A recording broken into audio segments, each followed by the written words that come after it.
Good Morning Night Vale is brought to you by The Disappearances of Lydia Fontaine, a new independently produced and crowdfunded 10-episode original audio drama.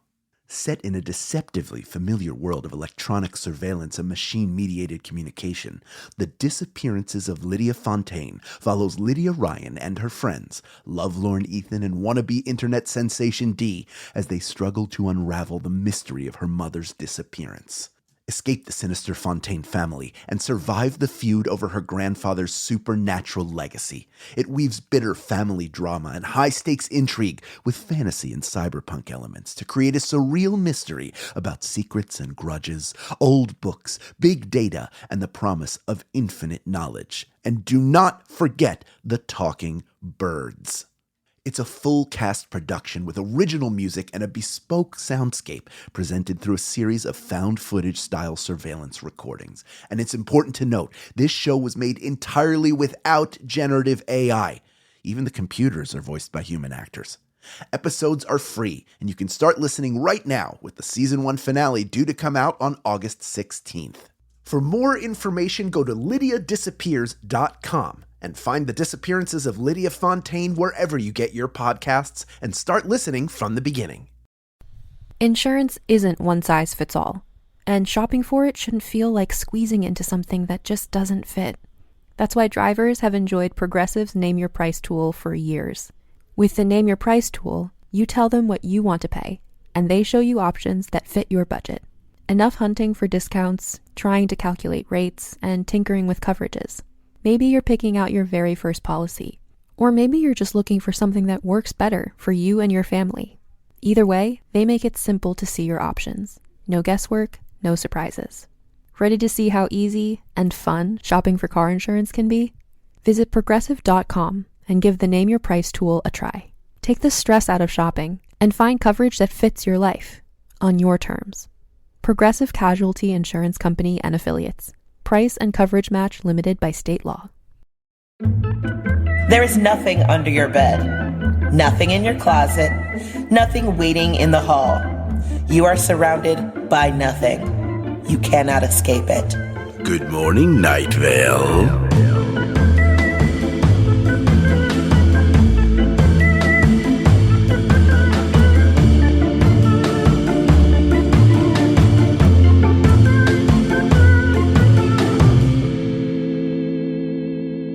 Hello, everybody. Meg's not here this week, but she will be back soon. We promise. In the meantime, I'm Hal Lublin. And I'm Symphony Sanders. And we are cast members of Welcome to Night Vale. If you didn't already know, but most of you know, because you're in the know, how cool we are. And we're here to talk about Welcome to Night Vale, episode by episode, doing a deep dive into every single episode. And it gets weird, kids. We're not sugarcoating it. We aren't. You know by now. It's episode 61. Like, get with it. You know? That's right. This episode is Briny Depths.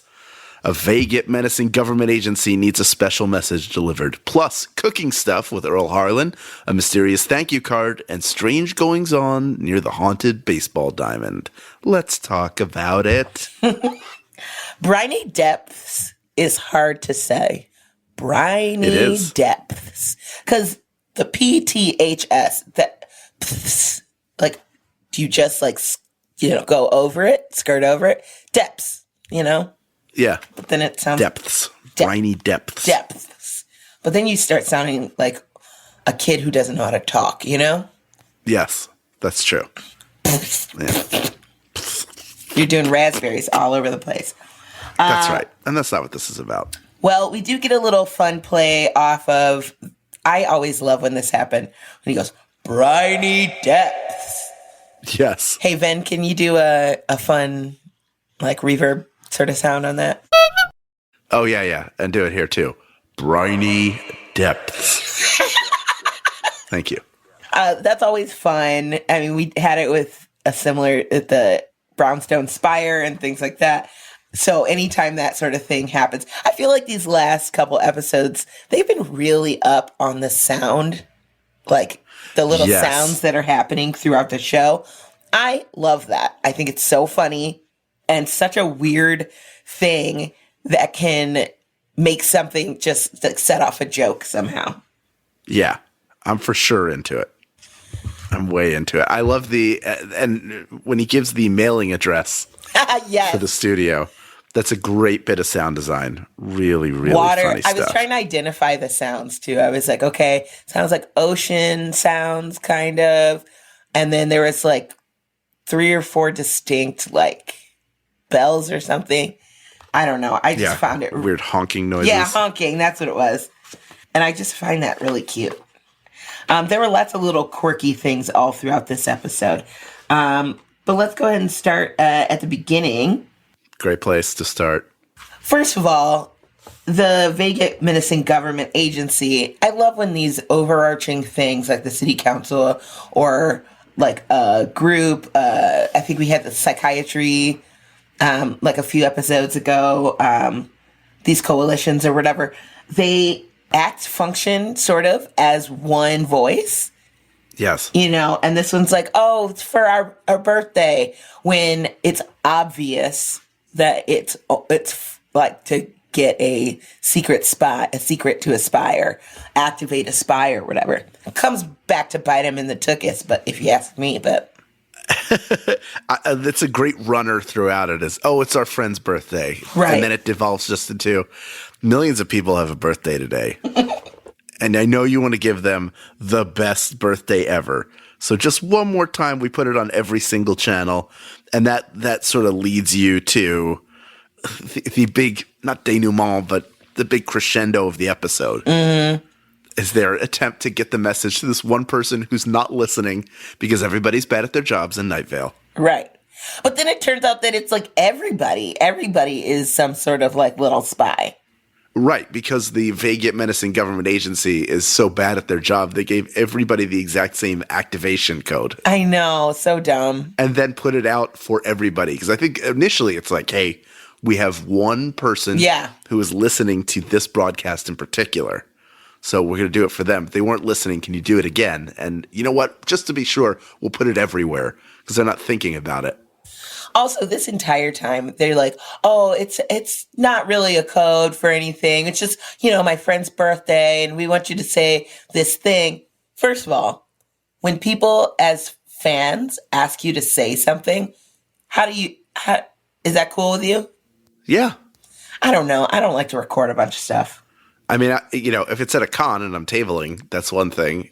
And I don't know. I'm so happy to have fans. At this point, I'm just glad somebody appreciates what I do.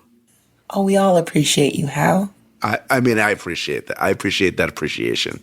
So if I just called you and was like, hey, Hal, can you say this word? Like, can you record this and then send it to me?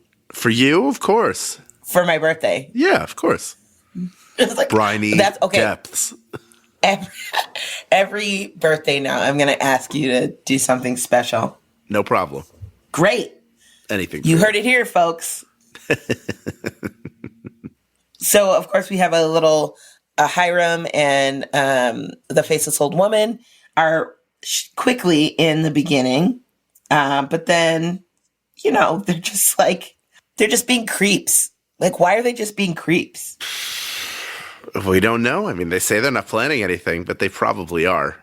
I know, but they're just like shadily like hanging out, and they're like, "Oh no, we're not doing anything." Like, definitely not. We're not doing anything. We're fine. I'm just imagining they also have shifty eyes. Do you know what I mean? Yeah, of course. They're just like, "Oh no," looking from left to right. Everybody's up to something around here, aren't they? A lot of but funny not business. Our sweet Earl Harlan. No, this is a great segment. He's just trying to figure out what's going on with his life. Oh, just go at that moment. And these moments are so great that the denial of Cecil, do you even remember when you were born? Like, remember the year you were born? What year? Just like that he's trying to snap him out of it. And he's way further along and also wants to know, which Cecil does not.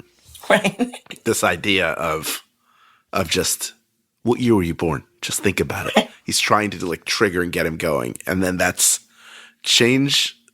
immediately just change the subject to try to get him off of it and get him talking about food. Yeah, exactly. He's like, oh, what are we cooking now instead of answering his question at all and just generally moving on. Although I did make a note when Earl was like, oh yeah, mostly living.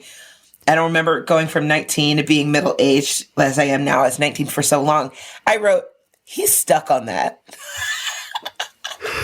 Like he should somehow be over it. Like, I'm just like, oh, this thing again? Earl, yeah, you were 19. Yeah. Like, get over it.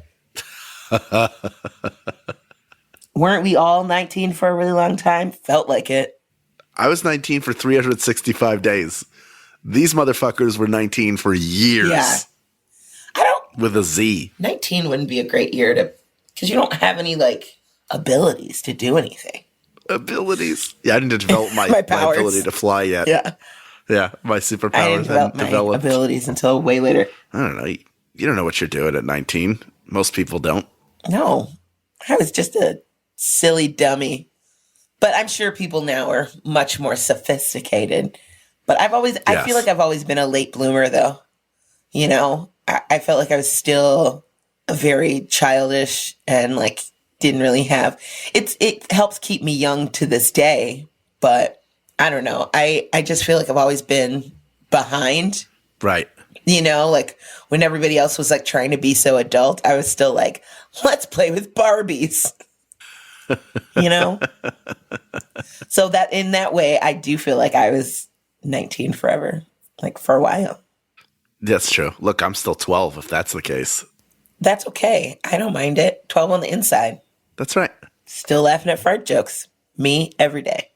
Always and forever. Amen. Yes. So this... What do you think? No, go ahead. What do you think of this pulled pork recipe? I was going to say it's like the most normal recipe that they've had. Do you put chili in yours? I don't, because it feels like it would be of more heat than I normally get. Because he does chili, brown sugar, and vinegar. Oh, I thought he meant like chili, like with peppers, like something make it spicy. Yeah, I thought it was like either chili powder or chili flakes.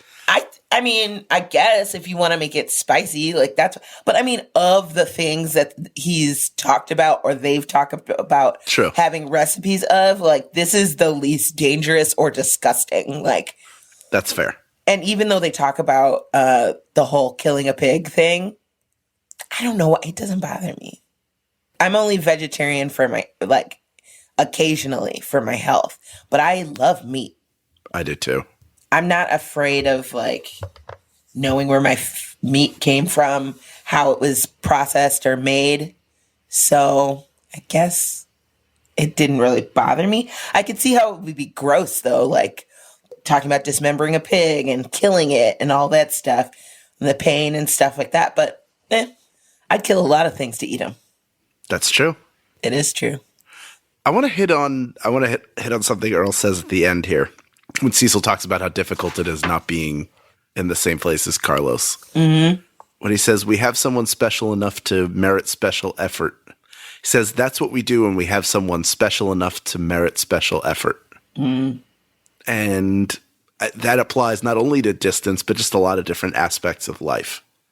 Because being in a relationship is work. Yeah. And it's special to have somebody who's worth the effort that it takes because we all have a limited number of personal resources, a limited amount of personal resource in our lives. So to have someone that you feel worthy enough to deserve that special effort, that ain't nothing, folks. You say that.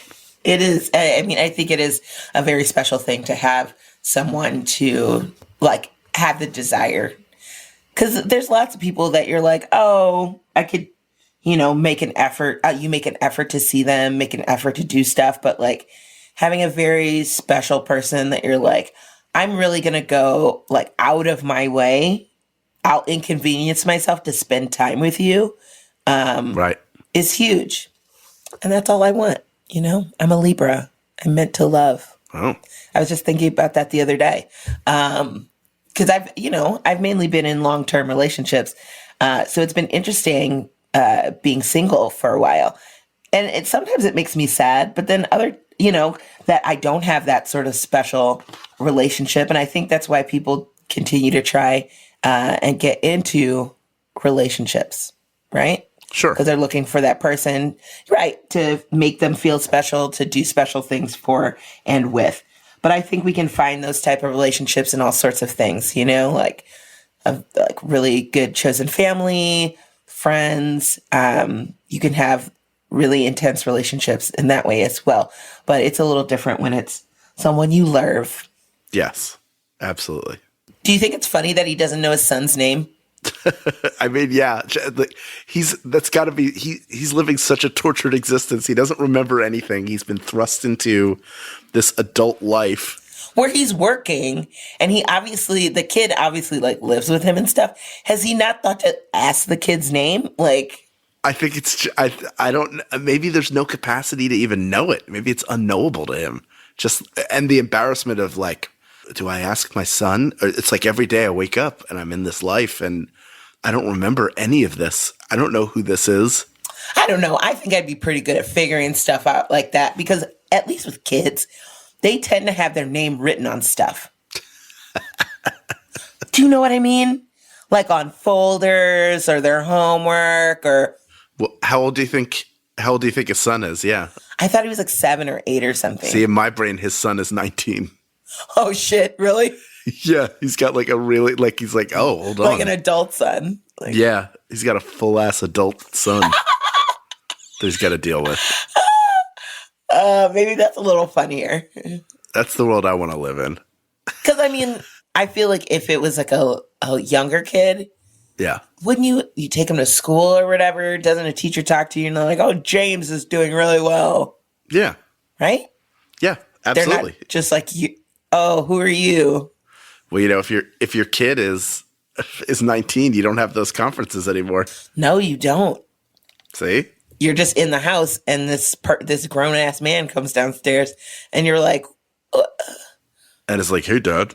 Yeah, you're like, oh, don't eat that. It's me, your adult son. Why can't I eat this?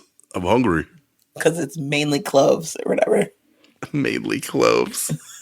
Like most of that, it's made of nails and like fingernails and stuff. Like it's gross. Yeah. Don't eat that.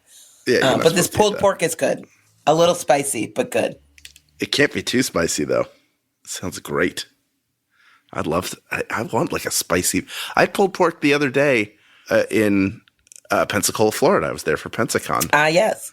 And I had some barbecue, and it was really good because it's the thing about pulled pork is it dries out really fast. But this was like, I think it was like fatty and just so good. And I wouldn't have minded a little spice. I had some spicy barbecue sauce with it, but I didn't want all the that's sauce where I feel like most of the spice comes from. Like if you have any sort of spice, it's in the sauce. I love a saucy sandwich. I would try that though. I like to mix sauces. What do you think? I don't hate mixing sauces. Depends on what they are. Here's the thing. I mean, at a barbecue, like if you're having like a pulled pork or whatever, when you sit down and they have like 6 barbecue sauces on the table, you know what I mean? Yeah. And any place worth their salt generally has like at least 2, you know, just because everybody's got their different tastes. Like some people like the more like vinegary ones. Some people like the more thick with 4 C's sauce. Some like a little sweeter, spicy, like whatever. I like a little mix. Yeah. Yeah. Sometimes there's a hickory element to it. Mustard, more the mustard base. Yeah, they go sort of all over. I like to try them each. Like I squeeze a little bit on the tip of a butter knife, and then you taste it. Then you do the next one. But I think spicy is generally my favorite. I like to add a little bit of heat. Yeah, same. I like spice mixed with a little sweet because it gives. I don't know. It gives a better, but also it needs to have a little zing to it. You know, like sure, not completely vinegary because I don't like it to be too like liquidy, too viscous. No, I want it to be like to hold up a little bit and mix in nicely with the BBQ. Yes. Oh, that made my mouth water. Speaking of things, you know what's viscous is the ectoplasmic residue of a ghost. Like the one that is the third base coach. Dude. For Little League. She cracks me up, Lucia. When he's like, say hi, Lucia. And she just like blinks into. Okay, first of all, that is every horror movie when you're like, wait, what is that? You see a person down the hallway and then they blink and they're like right in front of your face and they usually like scream or something and you're like, fuck. Yeah. I love that. That's a great scare for me. Or like a black liquid comes out of their mouth. They just open their mouth and like, oh. Bunch of beetles come out of there. But she died in 1843. That's a long time ago. Yes.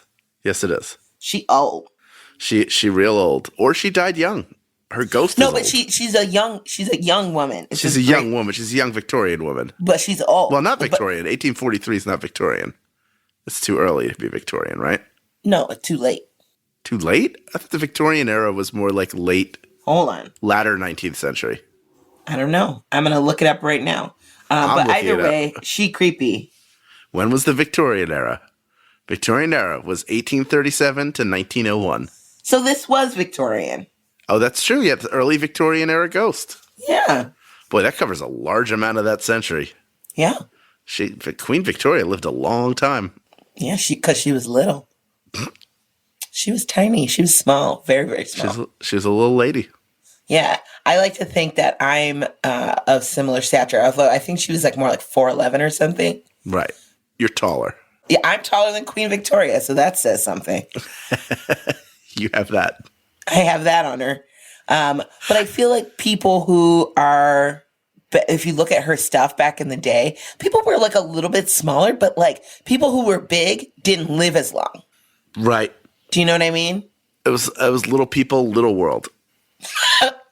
I literally almost burped and threw up just then. Because it was like coming up and I was going to just like be a delicate lady and like burp out of the side of my mouth. But you made me laugh at the same time. So I was like, oh, yeah. I forced your hand. Yeah. For something. I love that Cecil's so scared of Lucia that he runs away like a cartoon character. He's a baby. I love it. But they thought it was really funny. There's definitely like a bit of like a dust cloud in the shape of him running that he left behind. A Cecil-shaped dust cloud. So then the next sponsor is Kobe beef. Kobe beef! It keeps you fresh. Okay. That makes you fresh. This ad really cracked me up. I think, again, this is where the sound comes in, like that, those sound elements it just reminds me a little bit of Tim and Eric. Do you know who that is? Yes, I do. That sort of irreverent, sort of like really weird thing. It's just, I don't know. I just find it very, very funny. Yeah, very absurd. Have you ever had Kobe beef? I have. Same. It's very good. It tastes good. I don't know if my beef palate is that. I mean, like, this is pretty high quality. But I also, if you take me to like a $9.99 prime rib, you'd still be happy. I'd still be happy. I know the difference, but I'd still be happy. Look, I enjoy a good meat. So if it's cooked well, I'll probably enjoy it. But I just don't like dry or too done meat because it makes me very sad on the inside of my mouth. You got to get it medium rare. Yes, exactly. But I've had some Kobe beef that I was just like, this is so tender, it's ridiculous. And I enjoy that feeling of a melty, like when the fat and the salt melt together, it just, woo. Yep. Woo, that does it for me. Woo. Ooh. Gets me going. You know what I mean? Yes, I get it. So after the Kobe beef, we have the vague yet menacing government agency coming back again, but this time they're sending him a Snapchat. Some anonymous Tumblr asks, do you have a Snapchat, Hal? I do. I don't use it. Me too. Me either. I like it for the filters. Yeah, I mean, it's neat. I mess around every once in a while, but I never actually make any snaps. No, it's like during the holidays, it was me and Jennifer and my sister-in-law all messing around making like silly messages. Okay. But even then, it's just like, I like doing it with kids because... For the kids. Because they find it so funny. And I like it with kids or old people because everyone's like, that's my face. And you're like, yeah, you're a sloth now. Yeah. Look at you. You're on an inner tube. you know? Your face is like sucked into a vortex that starts with your mouth. Okay, some of those are the funniest ones where it's just like it distorts your facial features. I'm always disturbed by the ones that change your face shape too, because you're like, ugh. Yeah. And change your voice. That's a whole new brand of ugly for me that I don't know if I'm ready for, you know? Yeah, you can't handle that smoke. Which makes me feel a bit like I'm a little too concerned with my looks, but you know. Well, you cannot want your face to be completely warped. I think that's a common. I think that's you're in the clear there. Great, thank you. No problem. Well, I think it's just because I'm used to this face. Sure. And if when you see something that isn't your face, it gets confusing. Exactly. You know what your face looks like, and when your face doesn't look like your face, then you're like, it throws you off. Right. Like if you get stung by a bee or get a big black eye. Exactly. You know? So at the end of this episode, we find out that, you know, all these people, everyone in town ends up being some sort of spy type thing. But my favorite of all the things, he's like, oh, this person did this person did that, is Larry Leroy. That's my boy. You know that. Yep. Just lit his refrigerator on fire. Not because he was told to, just because he wanted to. Like, come on, man. That guy is a revolutionary. Yeah. That dude does what he wants. He's all out of F's to give. He do what he want. He do what he want, and he do it when he want. When he want to. Do we want to talk about the card? The thank you card from all the angels, all the different Ericas? Yes. Because when I heard that, I was like, okay, that's very nice of them. It's like a handwritten card or whatever. And we see that perhaps it was not the intern who saved Mayor Dana Cardinal from the antiques, but maybe it was Cecil. But he doesn't remember doing it. But he also doesn't remember anything between 19 and whatever age he is now. So is this something where he fuzzes out? Is he being fooled? Is this his actual, are these cards all correct? Is his memory correct? I mean, it throws you off, doesn't it? Yeah, well, but he doesn't seem to be like that bothered by it. Like he's like, oh, well. Well, he brushes that stuff off. Yeah, I guess so. Because there's something a lot deeper that he doesn't want to deal with. Yeah, I guess if you had to deal with one part of that, you'd have to deal with it all, right? Yeah. And the weight of that could be very difficult.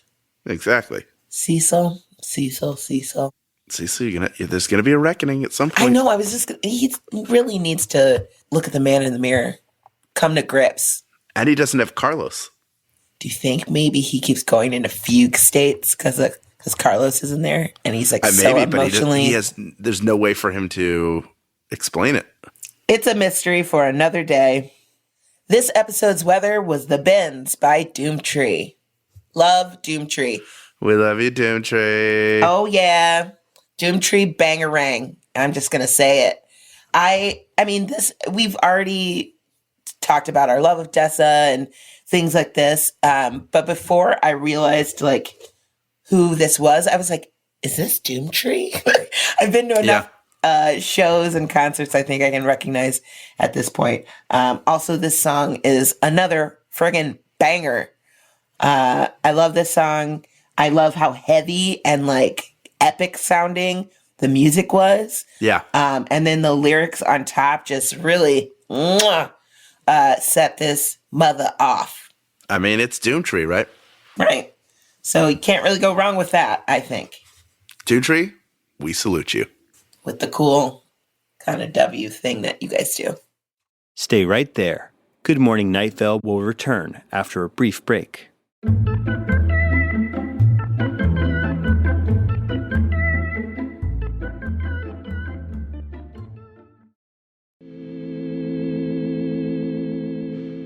All right, so I am joined by my pal, Symphony Sanders, my journalist partner in our journalist endeavor, and we have a guest with us right now, and that guest is Night Vale creator and writer and my full-time husband, Joseph Fink.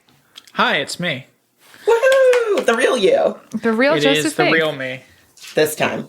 So this marks a special occasion in Good Morning Night Vale because all of our previous recordings existed in the before times. They were recorded at the beginning of March, including this episode, which was recorded by Hal and Symphony on Super Tuesday. Remember back in those days? When anything seemed to matter. I don't think about those things because they don't relate to my current life. Yep, that's over now. Those were people we don't know anymore. But this is our first opportunity as a journalistic operation recap show to discuss what's going on in our world right now. So we have Joseph with us, who wrote this episode, Briny Depths, way back in the yonder years, and currently just wrote and released a book. I did. In the Now Times. In the Now Times, which is a wonderful time to release a book called... How's that been different for you? Well, no bookstores are open, and it's very difficult to buy books. People still can, because a lot of those bookstores are shipping or doing curbside drop-off, but it definitely is a weird time. The book is called The Faceless Old Woman Who Secretly Lives in Your Home. Jeffrey and I have been working on this since 2016. And so it's definitely, like, we have been so excited to have people read it, and it definitely is not a great time to have it come out. As an author, you feel kind of scared that it's just going to disappear into this moment in history. But, a lot of people are stuck at home and looking for something fun to read. And I do think this is a big old slab of fun to read for people. I agree. I think that it's a tale of adventure that spans multiple places and multiple periods of time. So it really is very transportable. Transported. How do you verb that? Transportative book reading experience. And it also kind of, because it takes place over such a long amount of time, it really is an interesting book to read while we're in a place where time feels weird in our lives, because we are in this days and weeks, and like there's a kind of we are having weird issues of scale with time right now. And this book also has weird issues of scale with time. So it's interesting to see the expanse of time in a place where it kind of feels like time is standing still. And that's why I've been loving, because I just recently got the book, I've been loving being able to escape into this whole other world, which is our world, but like a time before, and something that seems so unreal to us. And actually, the Faceless Old Woman would have been around when, a lot of the other plagues were going on, like the 1918 business, right? Yeah, where is she chronologically in that? She's Mom, no spoilers. Yeah. But you can confirm she was around. Well, yeah, we can track her down. I mean, there's definitely been a lot of pandemics. We just had a long period between ones that really affected most of us, and so we kind of forgot that could happen. Speaking of forgetting things that can happen in this episode, I know. Did you like that segue? It's a great segue. The best. Thank you. I really work on these things. I'm like, how can I put this in? Why does Cecil seem to forget that he was 19 for so long? And Earl Harlan is so bothered by it. Like, why do you think that's an important thing, especially in this episode? Well, I neither read nor listened to this episode before doing this interview, so I can't speak to the specifics of this episode. But I do think Cecil is very... he loves his town and he wants to fit in. And so I think he's very selective about what he chooses to remember, because anything he might remember that might affect how he feels about his town or might piss off the people in charge, I think he kind of makes the choice to forget that, which is a thing I think we all do sometimes. It's just maybe easier to not remember this, so I'm just not going to. I'm going to pretend it didn't happen. Do you think we can do that with this? Yeah. Yes. I like think maybe one day when we can put it all behind us and then like collectively be like, oh yeah, that's like that Mandela effect, where everybody thought Mandela was dead, or that Sinbad was in a genie movie called Kazam. I do think that it is going to be this thing where, like, I think 40 years from now, talking to like younger people, it's really going to be hard to express what this felt like. I think it's like the people that are being born now. Yeah. It's going to be hard to explain how big this felt. Yeah, of course. That actually brings me to like one way that you've been dealing with this is creating Plague Years, the new podcast Plague Years. Yeah, it's called Our Plague Year. Our Plague Year. I keep calling it Plague Years because I feel like that's how long this is going to last. Hopefully it's just the one. Yes, it will likely last. Yeah, hopefully. Hopefully, but unlikely. Yeah, Our Plague Year, it's the fastest I've ever created a show in terms of like, I had the idea and then 5 days later I had the first episode.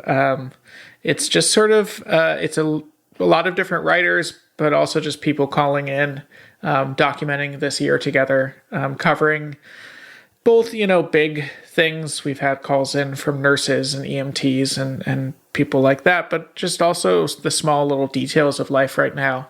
And so it's kind of meant to be this like break from all of the headlines and all the news analysis, and instead this, little place where we can kind of consider the big picture and consider the emotional aspects of what's going on and kind of let ourselves feel those things in the safe place of a podcast. Yeah, I don't know. I've been spending a lot of time on it. I'm just kind of hoping it's helpful for people. It's, I think, certainly been helpful for me. And you've brought in some people that have been on the podcast, musicians and other people who voice characters and things like that, correct? Yeah, I mean, so Danny Schmidt, regular musical guest on Night Vale and the Night Vale live shows, his music is used extensively in it.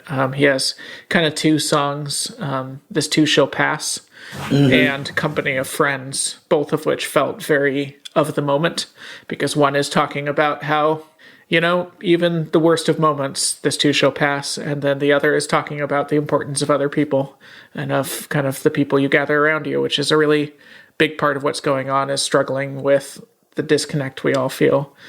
Who else? I mean, Meg has written a few things for that. She has one coming out that will already have come out by the time this episode airs, I think, about puzzles. Jeffrey has written several. I'm trying to remember. Oh, Emma Franklin, who plays Sheriff Sam. She wrote a really interesting piece, kind of basically, calling for world revolution as you do. Yeah, I mean, it's meant to be a very immediate, loose piece. Like, I don't do a ton of editing on the pieces that are sent in, and they're all kind of meant to be just this immediate response to what's going on.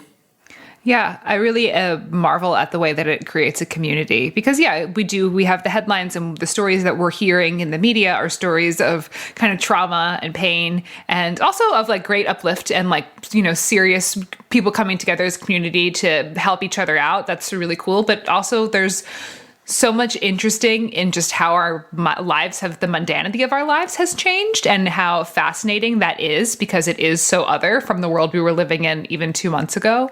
So hearing stories about people's everyday lives in this extreme situation is incredibly captivating, I find. As a person who loves real life, and I feel like everyone has a story to tell, and everyone has a fun way to tell it. And so just getting to hear these voicemails from people who are just experiencing their lives and just kind of getting to peek into their little worlds and see how this has affected their day-to-day, which I find interesting.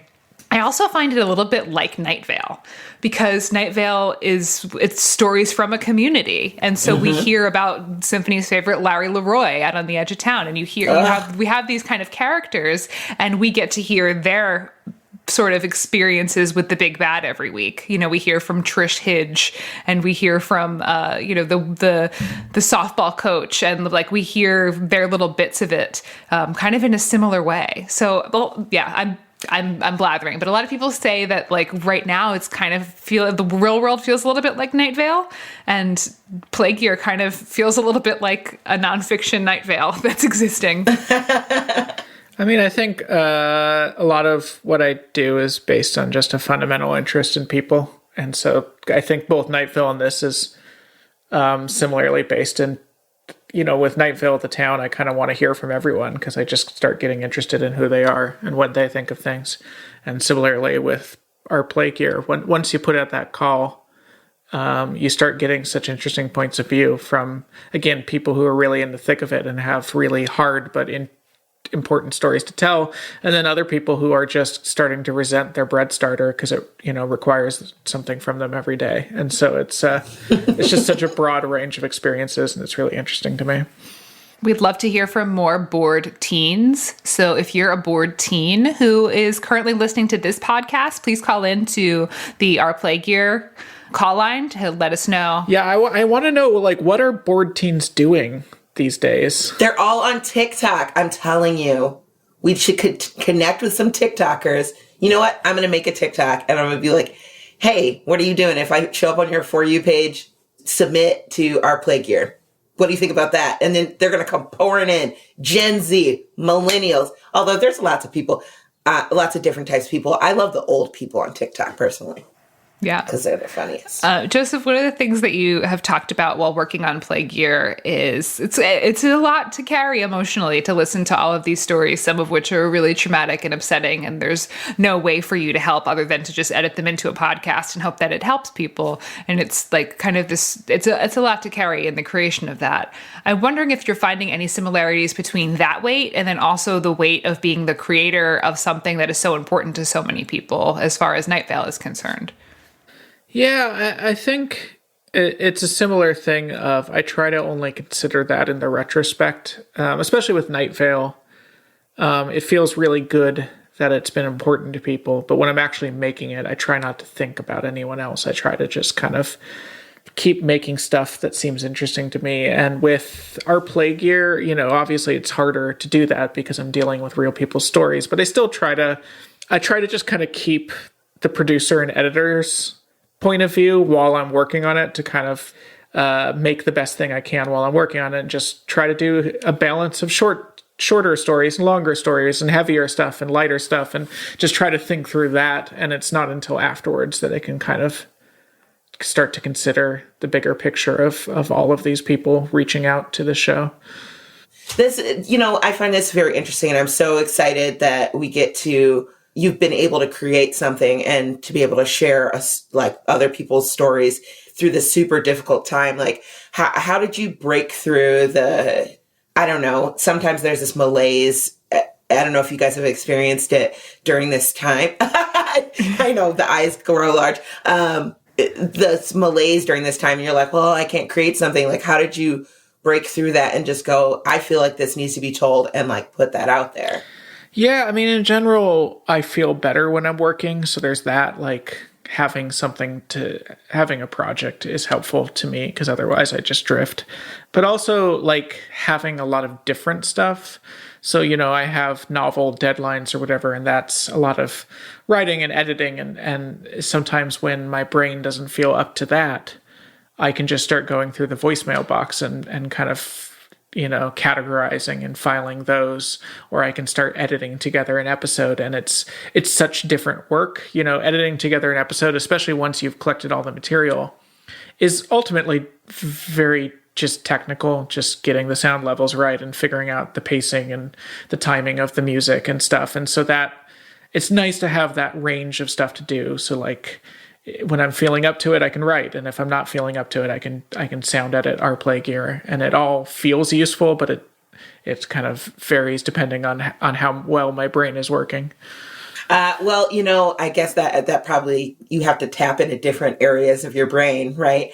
And it's like putting a puzzle together in a way.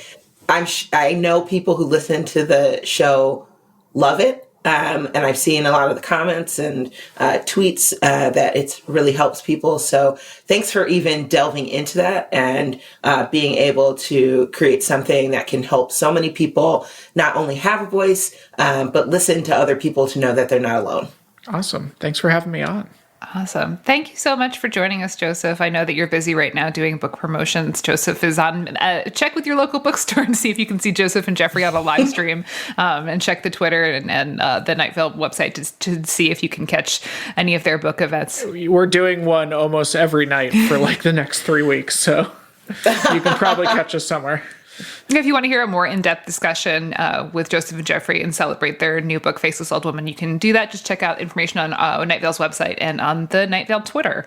Also, I just want to, now this is kind of my first time where I get to address the audience in this new world, and I just want to let you know how much I am grateful that you listen to the show, because it brings me a lot of joy to get to make it with my friends Hal and Symphony. And so it's really wonderful that you're out there listening to it, and I hope that all of you are hanging in there, and know that we will be doing our best over here to really dive deep into episodes of Night Vale to give you something else to think about. So more of that is coming your way, but we're just so grateful for you, and we're really thinking about you right now, and we love you. Thanks everyone for listening to this episode. Next time, we will be talking about hatchets. In the meantime, if you haven't already, go take a look at our Patreon. That's patreon.com/goodmorning, and check us out. Even if you can donate $1, you'll get some ad-free episodes. You'll get special content. It's super fun. We are cute. But in the meantime, friends, family, and enemies. Good morning, Night Vale. Good morning.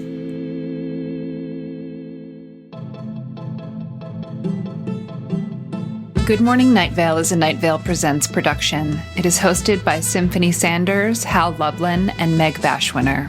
It is edited by Grant Stewart and mixed by Vincent Cacchione. It is produced by Meg Bashwiner. Theme music by Disparition. Special thanks to our guest this week, Joseph Fink. Leave us a voicemail at 929-277-2050 or email us at info@goodmorningnightVale.com to share your theories and ask questions, or to tell me what food is the best food. This show is powered by our patrons like Red L, Essie Michaela, Michael, Patrick Lusk, and Rachel Borofsky. If you are interested in supporting the show, then I am interested in you. Check us out at patreon.com/goodmorningnightVale. For more info on this show, go to goodmorningnightVale.com and follow us on Facebook and on Twitter at Night Vale Chat.